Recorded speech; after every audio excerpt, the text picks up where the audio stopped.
Hey everyone, welcome back to Pages and Pores. My name is Robert, and this is my weekly reading recap. I read 2 books this week, one, as you can see here, one fairly long and one fairly short, which is all I had time for. If you have followed my channel for a little while, you know I had a bike accident just over a week ago now, and I haven't been riding at all. In fact, I haven't even picked up my bike from the shop yet. I'm getting that tomorrow, but I've still got some pain in my ribs. I can't lie flat to sleep because I can't breathe that way. So I am getting better, but as you can see, my elbow is still a mess, my knee's still a mess, my wrist is still stiff and a little swollen. It takes longer to heal than I keep thinking it's going to. And I just have to realize that, one, I'm old, and two, as a diabetic, wounds, especially wounds like this, take a little bit longer to heal than they might for somebody who doesn't have that issue behind the scenes. But I'm doing well. I was able to do a lot of reading this week, which was good. Watched a lot of football this week, which was also good. But the 2 books I read are both Book 2 prize books, one fiction, one nonfiction. The first one, the nonfiction book, is the Lumumba Plot, The Secret History of the CIA and a Cold War Assassination by Stuart A. Reid. And it looks even longer than it is. The actual book is about 440, 450 pages, and then there are a couple hundred pages of notes and bibliography and everything else. But it still took a while to get through. It's a long book. This book is set in 1960 and 1961. The very end of the Eisenhower administration, kind of the rise to prominence of the CIA, to some degree also the rise in prominence of the United Nations. And it was at a time in Africa when Belgium was forced to relinquish control of the Congo. For a long time, it had been a Belgian colony, and even before that, it was basically the personal property of King Leopold II, and then it was eventually given to Belgium, and then in 1960, it was turned over to self-rule in what became the Republic of the Congo. There's also another Congo nation across the river that was a French colony and was gearing up for independence at the same time. But this deals with the Republic of the Congo, which is the former Belgian colony. And this book is extremely well-researched, well-detailed, but it's a little bit dry, if I'm honest.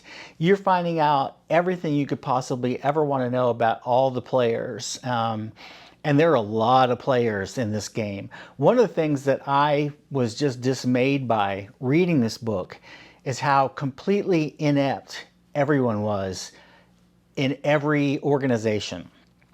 The first thing that happened was the Congo basically forced Belgium to relinquish control. And they did it without an all-out war, but it almost came to war a couple of times. And then it almost became a civil war within Congo because they couldn't decide among themselves whether it was going to be a single unified nation or whether it was going to be a bunch of regional governments. And everybody involved had a massive ego, was massively self-aggrandizing. As I'm reading this, I'm thinking of all those skits that Trevor Noah used to do when he did The Daily Show about African generals, and how all they want to do is have fancy uniforms and walk around strutting, but they're not really all that interested in running stuff. And that's what was going on in Congo. All these people wanted to be able to call themselves the prime minister or the president or whatever, or the colonel or the general. But very few of them actually were interested in governing. They were just interested in ego building. And Lumumba was among the biggest of these characters. He became prime minister in the newly formed government kind of by accident. a bunch of people got together when the cabinet was taking a vote to see who was going to be prime minister, and they weren't ready to really decide. So they agreed among themselves that each person would vote for himself, so it would be a tie and they could kick the can down the road for several months. Well, Lumumba wasn't having any of that. He brought in a ringer, and so everybody got one vote except for Lumumba, who got 2 votes. So by default, he became the prime minister, even though no one else wanted him to be, because he's kind of a showman, a little bit of a con man. He has an embezzlement charge in his past that everybody knows about and is embarrassed by. He's a fast talker. He's a charmer. And so he holds some sway. He can talk himself into all sorts of things. And it follows the next year, a little over a year, of the chaos that ensues in the Republic of the Congo. The soldiers are inept, corrupt, drunken, ready to beat up anybody they can. It reminds me a little bit of watching the movie years ago, The Hotel Rwanda, about the Rwandan genocide, how when the Europeans left, groups took out their old animosities on each other and it became a genocide. And there was some of that going on in the Congo too. And the soldiers were taking out old animosities against anybody who wasn't the right kind of African or was white. It was just a mess. And then the UN sitting around, basically as impotent as they've always been, with their fingers in their ears, not really able to accomplish anything, just there, and sometimes just in the way. And at the same time, you've got the CIA starting to become a force. You've got Eisenhower at the end of his last term, or his term in office, and he's all but given up. He's got health issues. He just wants to play golf every day. Doesn't really want to be president anymore. Sounds very familiar. And at one point in a meeting, he gets so frustrated with what's going on in the Congo, he basically says, let's just off the guy, talking about Lumumba, because he's the one who's kind of a gnat in everybody's ointment.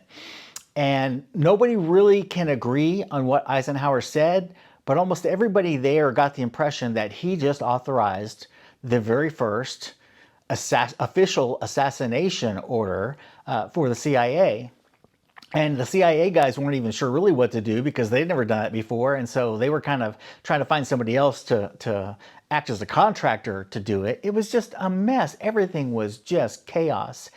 And it makes you realize that our country's nation building nonsense, and this was all just because of fears of the Cold War. What it really came down to is nobody really cared about the Republic of the Congo, but nobody wanted the Soviet Union to get control of it. And the Soviet Union didn't want any more European influence in Africa. And so we went all out to try to build our own nation there by stacking it with the kind of people that we wanted in power there. And then when it all ended up, it became very obvious that the Soviet Union didn't even care. They weren't interested in taking over the Congo. And so it's all just willy measuring exercises between these countries, between these political bodies, between these wannabe leaders of the Congo who have no experience, are naive, but they're also simultaneously arrogant and demanding. Lumumba showed up in Washington at one point, or he showed up in New York for the UN, and then I think he went to Washington and was just expecting the president to drop whatever he was doing and meet with this guy. And of course that didn't happen, which irritates him. So then he says, well, I'll just go to the Soviets then. It's like, it's just all this one-upsmanship nonsense. And it just makes you think that we'd be so much better off without any of these organizations sometimes. But anyway, it was a fascinating read. It was a little dry for me. It took a little bit long to get through. There were a couple times I may have dozed off during a chapter or two. But it is interesting, but also dispiriting to realize just how petty and silly and consequential our political games are. So anyway, really important book. I'm glad somebody wrote it because I didn't know anything about the turnover of the Congo. It happened the year I was born, so it's not like I was politically aware in 1960, but I should have heard of it before now. And so it was good that I got a chance to read it. Not my favorite nonfiction read of the year, but it is one that I am glad I read. The other one, the fiction that I read, is a very short book called TheVulnerables by Sigrid Nunez, who is an author I've read before for the Book2 Prize. Her last book, The Friend, which I think won the National Book Award, was also a semifinalist or something in the Book2 Prize a couple of years ago. She tends, from what I've seen, she tends to write brief novels. She even comments about that in this book. This book is a pandemic novel of sorts. It's set at the time of the pandemic, but it doesn't go into too much details about the actual lockdowns and COVID. It's more or less this one woman who is a writer, a novelist, who is in New York. She's alone. And in some ways, she's actually happy about lockdown because she can go out for long walks out in the parks. She doesn't have to deal with people. She lives alone, so that's not a problem. She has a couple open air markets where she gets food, and she's completely content eating very simply at home by herself. And it's about some of her memories, about some of her friends, some of her past.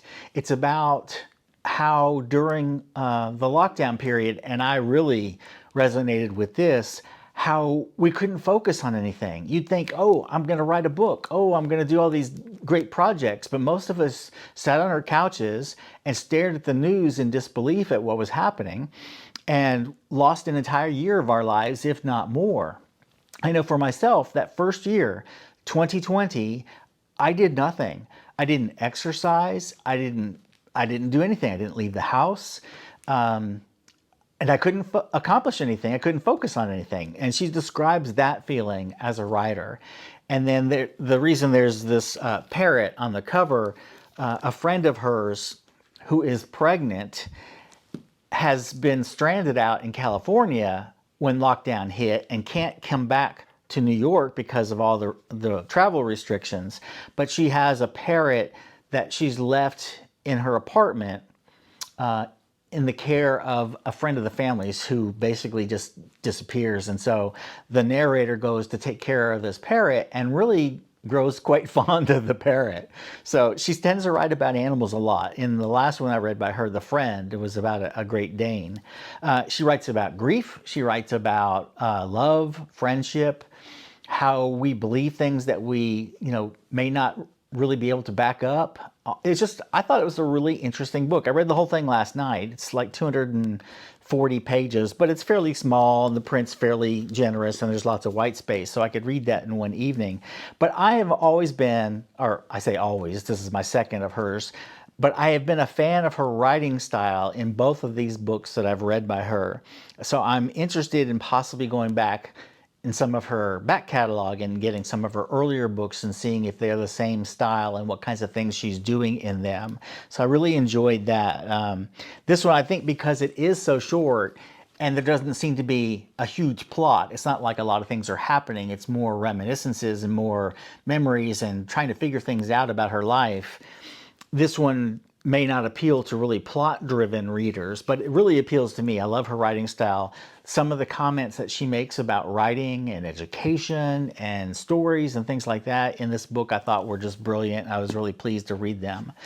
So that was my week. I read 2 books, which is about par for me. I usually try to read 2 books a week. Sometimes it doesn't always work out when I have a really honking monster like this one. I'm also in the middle of my April classic, which I'm stretching out over the whole month. It's not very long. It's Mary Shelley's Frankenstein, which I've read, I don't know, half a dozen times in the past. But I have so many books out from the library that, of course, have to be back by a certain date that I'm prioritizing my library books rather than my April classic for now. I will get to it and I'll get it finished by the end of the month, but I may stretch it out a little bit. So anyway, that's what I read this week. I'm starting a new novel tonight. I want to say Nathan Hill. I don't even know if I have his name right. It's Wellness is the name of the book. I'll put a picture up here so you can see it. And that's a pretty long one. So I'll be starting that one tonight, and that'll take up at least half the week. And we'll see if I can get a second one in next week. I'll be back on Thursday with my whiskey video, and then If my wrist and my ribs and my breathing are okay, I may try to gently get back on the bike this week, but I'm not going to push it. If it doesn't happen this week, it can happen next week. I'm okay with that. Anyway, hope you had a great week. I'll talk to you again soon. Cheers, everybody. Happy reading.